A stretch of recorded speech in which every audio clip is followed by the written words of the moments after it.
Hello. Wow, I'm sorry. This is my first time publicly speaking.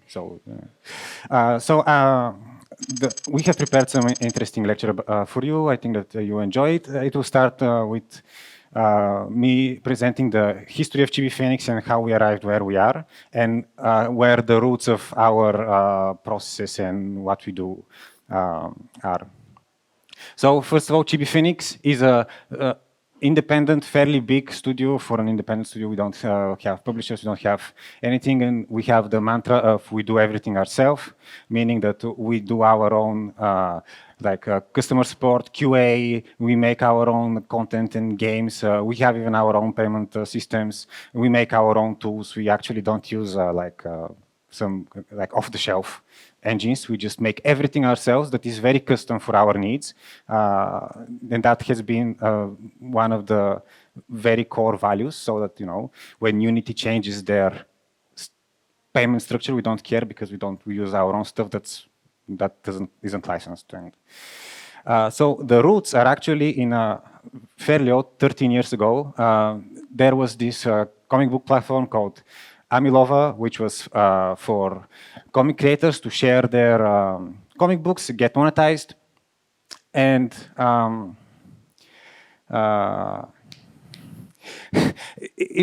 we were producing some of our own comics, and then that drive the main thing. So people, when they come, we know that they have something good to see, but then they can also discover a community comic books. It had a huge focus on accessibility. It had a very futuristic translation engine that worked kind of like the YouTube subtitles, where people could upload the empty pages of the comics and others could translate them, and it was very good. There we kind of gave birth to the idea of having this game where all of those comics that we had, they kind of interact together, and you use characters from the comics and you fight enemies, but it ultimately failed. And so Chibi is actually born from that kind of failure. So in the beginning, we were actually working with business partners, making games for them. We worked for banks and spaceship companies to make internal games for them to onboard their new employees. This is one of them. With this one, I personally, I hope my boss doesn't kill me, I discovered that having banks as your client actually sucks. It's awful, because I would design a character to have personality, and they were like, it has too much personality, design it down, make it bland and boring. So, and there was some drama with ownership and the fact that these were games that we were making but we didn't own. This is a solar punk fantasy game that we made for Thales, which is this French spaceship company. It's, I don't know. And this is again it's supposed to be very bright and futuristic. So we wanted to move to make our own games that we own, that nobody can tell us what to do, so let's make it cool. But what we also have our roots in comics, so our focus will forever be on making story-heavy games. A lot of the live service things that you see, they are light on the story and heavy on the gameplay.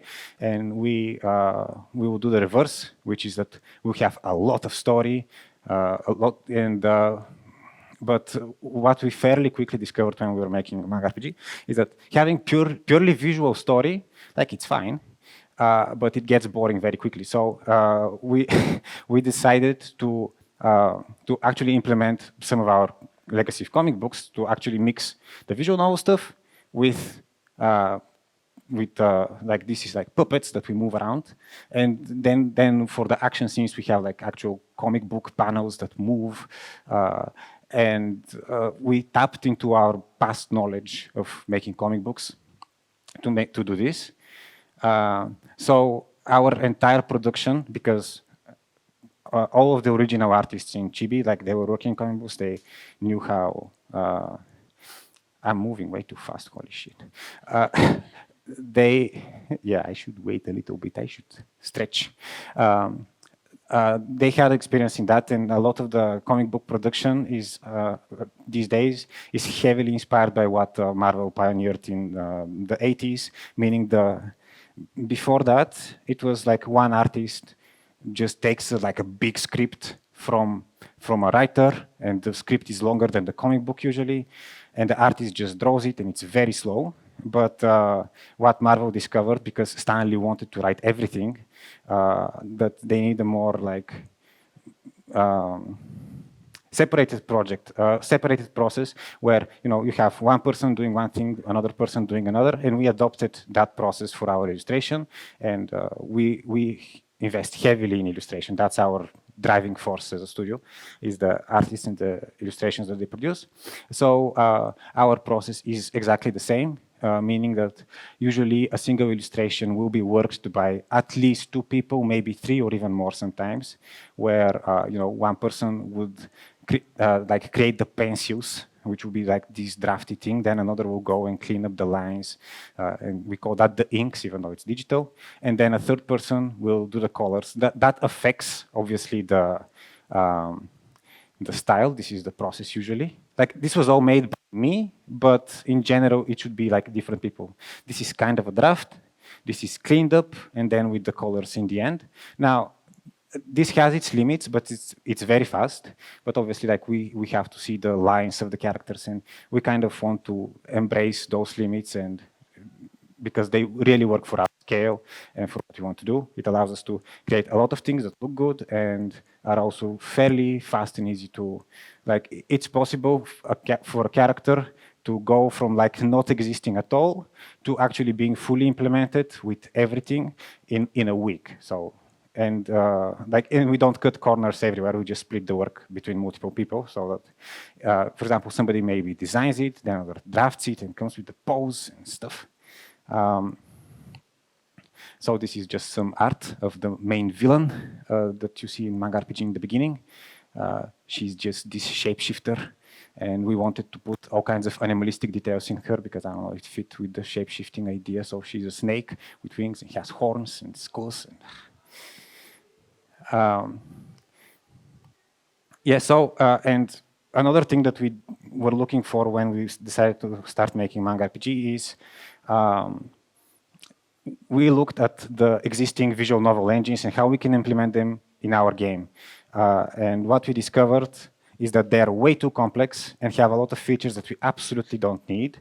And so it doesn't make sense to actually learn a tool that has so many features that you're never going to use, and to have to like spend the time teaching other person how to use it and how to, a lot of them actually required some level of coding, which we didn't want to do. So we actually made our own tool that is, it is limited in features, but it has only the features that we need, and as we need more, we add them. It has a very, yeah, this is the interface of it.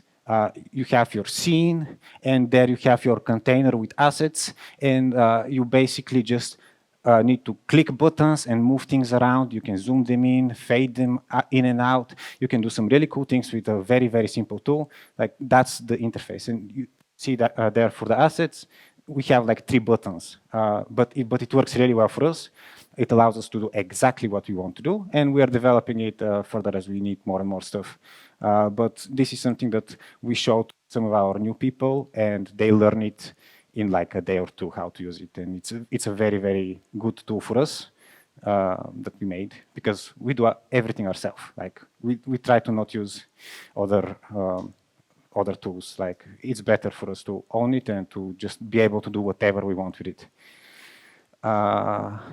Yeah, this is some more art. This is like, again, a dynamic scene where we wanted to have manga RPGs about this character that drives a van around, and all of the characters actually go in the van. It's a magical one. And we wanted to have like they're getting chased by the snake, so there is this hype scene, and the main character jumps through the shibida on top of the on top of the van to actually go and fight the boss, and your animal actually takes the wheel and drives the bus around and then crashes it into a tree. Well, this is some of the line art that we made. Each of those panels is usually they are separate so that we can export each element of it differently, so that then in the quest tool we can actually get them to move separately from each other, and it works really well. And also, as we actually create all those panels, we also create more and more assets that we can use in the future, and it's very, very scalable. The team that makes Manga RPG currently is very, very small. It's just a handful of people and of artists and writers, and that's it, and some coders and stuff, and CM and QA, but I mean, it's actually big. not that small.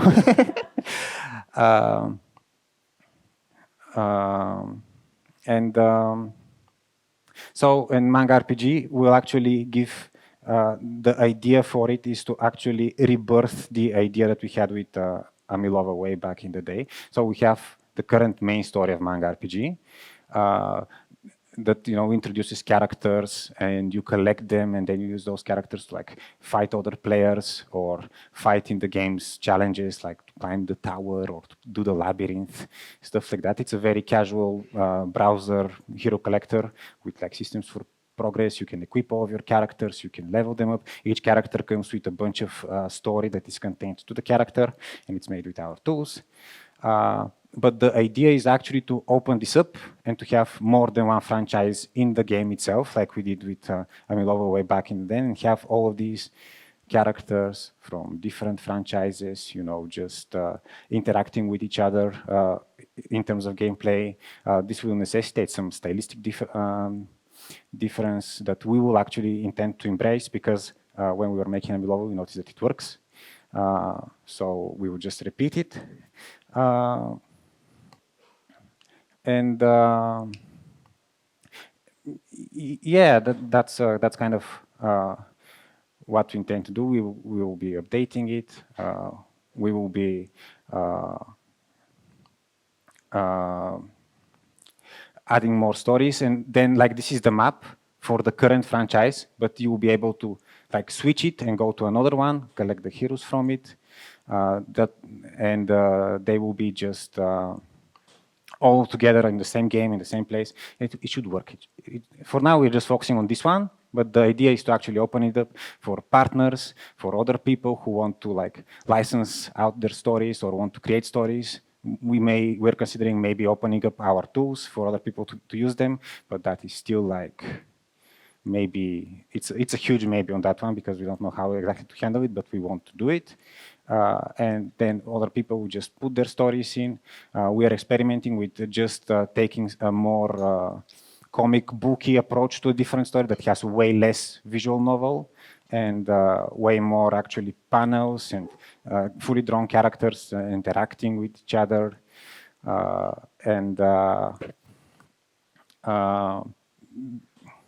We're just trying things out, but the idea is to have this like massive game as a platform thing where you can come and just read the stories that you want, play them, like kill the bosses, collect the characters, see their stories, do everything. And it will be just a huge, hopefully, repository of all kinds of stories, and it will be a platform for storytelling, for artists to show their stuff. Like we did with Amilova back in the day, we have the same focus on accessibility. We localize our games in as many languages as we can. We have our own tool for localizing stuff. So we're just trying to make everything as accessible as humanly possible to as many people. In fact, this is why we have a focus on these casual games, because, well, first of all, they are they are within our reach to make them well. We can't make, obviously, Call of Duty or whatever, but we can make these casual, light-hearted, fun games that people can just play. They are available on. We started like 8 years ago with browser games, and we're still doing that, although we are moving more into mobile. But with the browser games, the huge benefit is that you can play it anywhere at any time. Some fridges run it, so it's fine. For us, the ability of people to actually access our games is like the biggest thing. We made our own like login system that works across everything that we have. So it's one account for everything. And we really focus on this, like reducing friction as much as possible. You start playing quickly, you get into it, and well, that's the idea, the general. So yeah, this is what I was talking about. Game is a platform. It will deliver all kinds of manga stories. We're not restricted stylistically. Maybe some of them will be just black and white, I don't know. But we are going to be absolutely embracing that so that artists don't feel restricted. They can do whatever.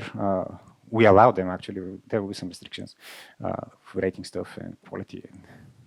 But we want to have a great variety of things so that the platform, the game, can actually serve a massive audience, like hopefully everyone. We will have a huge focus on community building. We have a good experience with that with some of our past stuff, and this is also a major part of what we intend to do and focus on. Yeah, one of the things that I particularly find exciting as art director, you may think that my job as art director is actually to keep things consistent, but the part that I find most exciting about this idea of having multiple stories is having multiple characters from like a variety of styles, just beating the shit out of each other. I think it can be pretty like wild and experimental and fun. So I'm most excited about the thing that I should not be doing actually, which is to have an eclectic, just different characters in the same. But it's going to be fun. And then you collect all the characters from all the stories. If you want to collect everything, you play everything and just get all the characters and you go and beat other players. And the game will have kind of, it has asynchronous PvP, but there is also a social element to it with the way we structure our competition, is that you actually get to learn the players of the names of the players that you compete against, and then they fight, and you know how I beat this guy.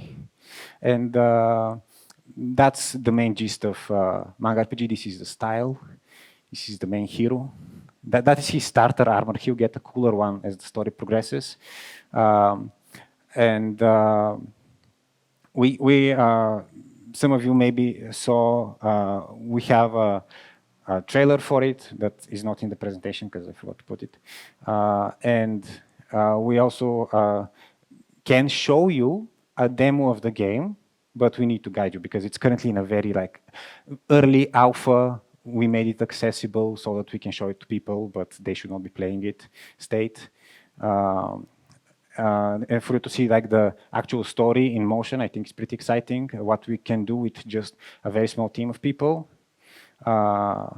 that can create these stories very quickly, make them very dynamic, very action-packed, with like and exciting. I think that we have something really interesting to show you, and it should come out end of April, beginning of May. Probably not the first week of May because that's just vacation for everyone. So probably the second one. We'll have something more finished and more polished that we'll show, and yeah, I mean that's kind of what we do. So now I will pass everything to Chrissy to talk about the other side of the presentation, and